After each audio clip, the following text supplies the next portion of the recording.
I'm currently preparing to walk the Cape Wrath Trail.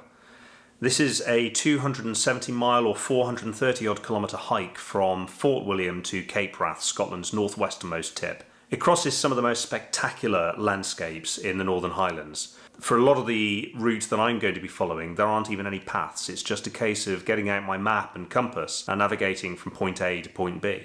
I've had to get all of the maps together and start plotting out my routes so that not only do I know where I am at any given moment, but I also know my escape options. So that's why I've got all of my kit laid out behind me.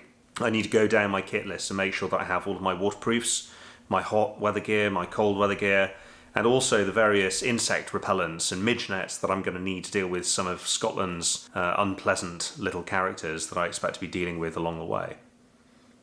Part of getting ready for this has been going for some long walks on the South Downs. The terrain isn't quite the same, but I've been able to carry my full weight up and down hills, and I think that that's going to make sure that I know what to expect when I hit the mountains in Scotland.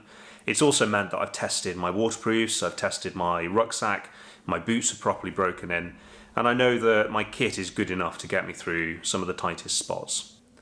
This is something I've been looking forward to for more than a year now, and it all starts right here as I get all of this kit together, get my bag pulled together, and get onto the train and head up to Scotland.